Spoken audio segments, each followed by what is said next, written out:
back to the Real Estate Reserve podcast. I'm Jason Balin from Hard Money Bankers, my co-host Ian Horowitz from Equity Warehouse, and back in studio today with us, John Chapman. You might have seen John's episode that we recorded recently, but we wanted to invite John back into the studio to go through the deal that changed his life. This has always been a very, very fascinating segment. They're quick segments. We only talk for a few minutes, so make sure you listen to everything that John's talking about today. Hey, John, how are you? Hey, I'm great. Thanks. Nice. Why don't we just start real quick to recap if some of the audience members didn't watch the first episode, just a little bit about yourself, and then just dive right in of the, a deal that changed your life. Sure. Yeah, I was a lawyer for 18 years. I've been retired from that for about 2 now. Been in real estate for about 16 years, and I'm a full-time self-storage investor. The deal that probably changed my life the most, it wasn't my biggest one. It was actually my first storage deal, which is probably one of the smallest ones I've ever done. It was a 10,000 square foot facility in a tiny town called Dublin, Texas. That's where they bottled Dr. Pepper. It was a listed deal by Marcus. They used to bottle Dr. Pepper there. They don't anymore, but it's like their claim to fame. It was a small property. It was 10,000 square feet, I think, and maybe an extra half acre for expansion that came with it. And it was, I think I paid $210,000 for it. It was 100%, so about $20 a foot, which is way below replacement cost. But even then, I didn't realize how good of a deal it was. It was just openly listed. I knew it was good enough deal though that I wanted it, and so I saw it hit on Crexy and immediately called the broker. I think it was a Friday night. He didn't pick up, so I blew up their phone all weekend. I called every single person. I called them again on Monday. I didn't care. I wanted the thing. Oh, yeah. And so I basically got in there and I said, "Look, I want this. I'll buy it. No financing contingency. I'm serious." I didn't have any self storage, so I knew I needed to sell myself. And basically, I beat out 2 or 3 other, wannabe purchasers and picked it up.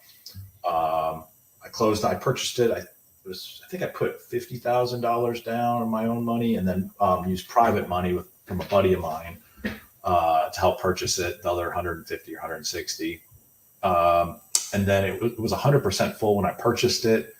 It was just one of these great deals that you just go in and you do a very minor capital improvements, maybe put some lighting in.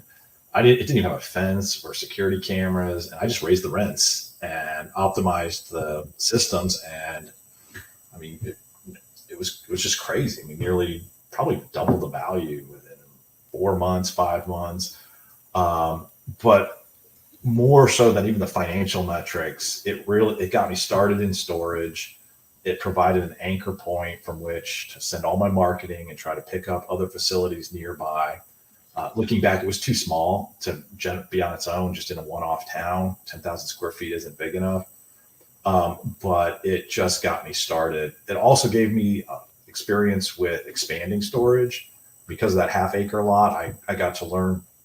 It was actually the half acre. I was 100% full. And I got to expand. Everyone else is full. And so I decided to expand. So I got expansion experience there. I got to deal with the joy of trying to get a property rezoned and the neighbors, bringing out pitchforks. I also got the joy of experiencing that in little towns, it really doesn't matter what the neighbors think. If you're good with the city council, they'll just do it anyways and let you build. So that was kind of a neat experience. And then I filled that up. I think I had 5,000 square feet, filled that up. And I still have that property today. I bought another little parcel nearby for $80,000 for 5 acres, and we had 3,000 square feet. I'm building out on that. It's just sort of been the anchor point for everything. And I think for the original facility, I'm trying to give your readers numbers. I think I was all in at 350 with construction and everything. It's probably just that original, the 10,000 plus the 5,000. I was probably all in for 350. And it's probably worth, I don't know, 8 or 9 now. Not bad in a few years. No, it's not. If I could keep doing those. Yeah, it was a great deal. But it was all the extraneous stuff that really made it the deal that changed my life more than anything. Yeah, no, that makes sense. But that that deal there allowed you to then go find more deals that ultimately allowed you to, the reason it changed your life was leave your corporate W-2 lawyer job. That's right. Correct. That's the reason, right? Correct. And I think this is just really important too for any commercial real estate investor. That it's hard to have credibility as a commercial real estate investor if all you've done is single family. So once you have even just that tiny little facility, you just have so much more credibility with brokers, local people. It just opens up so many doors. So that being the first real commercial property I'd done, I think also really made it a deal that changed my life. I would agree with that 100%. Getting that first commercial deal done, getting that stamp of approval from the other boys, brokers start bringing you new deals. That's 100% true. So, John, man, that's awesome. I mean, I agree. If we could all just do easy doubles like that, sign us all up. We'd all rather, it doesn't matter the square footage size. You alluded to this, I think, in the other show, that it's not about the square footage. It's about the metrics of the deal. And whether it's 10,000 or that could have been 100,000 square feet at 10x the money, it doesn't matter. It's just the number. It's the fact that you're able to double the principal balance. And I think that's super impressive, man. So, Thanks. John, where's the best place people can find you on the internet if they want to reach out and learn more about this deal or just want to talk to you and say hi? They can just email me directly. I don't have an Instagram handle. If you find me on Facebook, I'll probably miss your message because I never check it. So just email me at johnkchapman@hotmail.com with try not to laugh at the Hotmail. But yeah, that's pretty much it. Well, that's how we know you've been in the game for a while. You're still rocking the Hotmail, you know? Oh, so I'm not giving that thing out. I'll have to pry it out of my dead. Hey, my mother-in-law still rocks an AOL email address. Oh, so. Yeah. That's hardcore. Yeah, that's impressive. Old school, man. So, John, we appreciate you coming on. It's been awesome, and we will catch you on the next one, guys.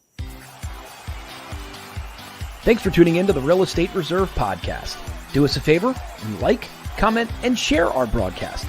It helps the algorithm and helps us spread the word too. Till next time, thank you for tuning in.